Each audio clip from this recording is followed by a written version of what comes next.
So we're off traveling this week, and we figured that now might be a decent time to share with you guys some tips on wok buying, seasoning, and maintenance. Before we get into it though, I just want to address what I think is like an obsession that a lot of English language sources seem to have with equipment. I just want to say that you don't need an old, perfectly seasoned wok and some kind of jet engine stove to stir fry. If you have those things, that's awesome, but they're not imperative. Somebody with good technique and crap equipment's gonna make better food every time than somebody with good equipment and crap technique. This is our local market. Every day around noon, these market workers, they'll pull out their electric heat plates and cook up some lunch. Notice, these guys are using absurdly weak stoves and Teflon nonstick woks, and they're still whipping up some great-looking Chinese food. So does your wok matter? Yeah, sure. But it's not the be-all, end-all that some people make it out to be. All that said, let's buy a wok. So there's two primary styles of wok, flat-bottomed and round-bottomed. We use round-bottom because it has the advantage of one, requiring less oil to deep fry, and two, having different kinds of heat zones. The area right around the bottom is going to get a good bit hotter than the side, so it's a bit more flexible. Flat bottom's also totally fine though. If you're used to cooking Western food and you're new to Chinese food, you might want to start out with a flat bottom because it shares a bit more of a resemblance to a Western style pan, so it would probably be an easier transition. But no matter what, the material that you're looking for is carbon steel. Teflon is less than ideal, but still would work. Just don't get something like stainless steel. I'm honestly not really totally sure what these guys are even for. The other variable is size. I recommend doing something around like 16 to 14 inches, big enough that you won't be crowding your wok if you're doing a big stir fry, but also small enough that it'll fit in a home kitchen. You can also choose between woks with handles and those without. I generally prefer those with handles so that I can look and feel all cool when I'm stir frying, but you can go either way.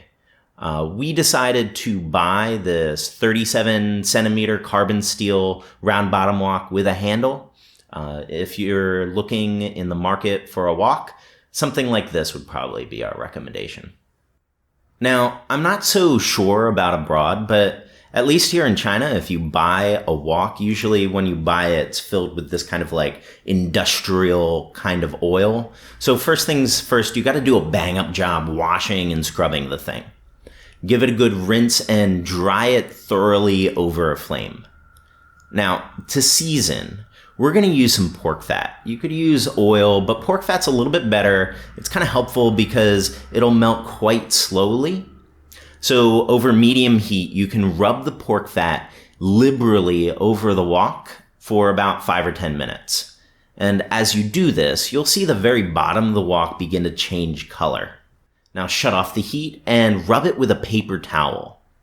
Your wok's very first seasoning's done.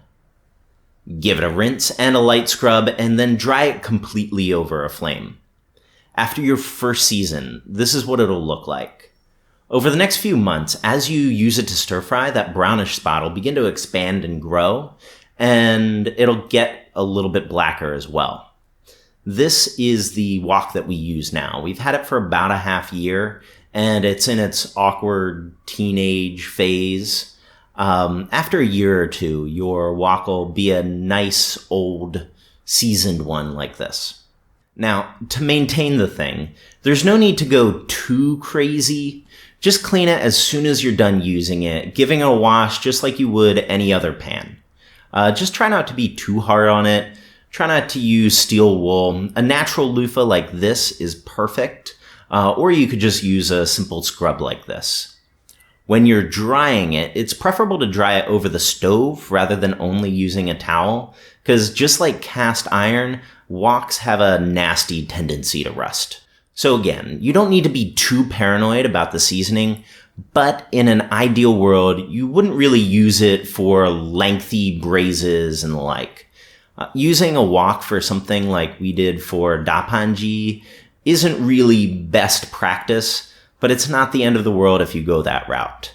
If you lose a little seasoning, just re-season the wok. So I hope this is helpful for you. We'll be back on March 13th for another new recipe videos. In the meantime, we'll be releasing more of these informational videos. So stay tuned and subscribe for more Chinese cooking videos.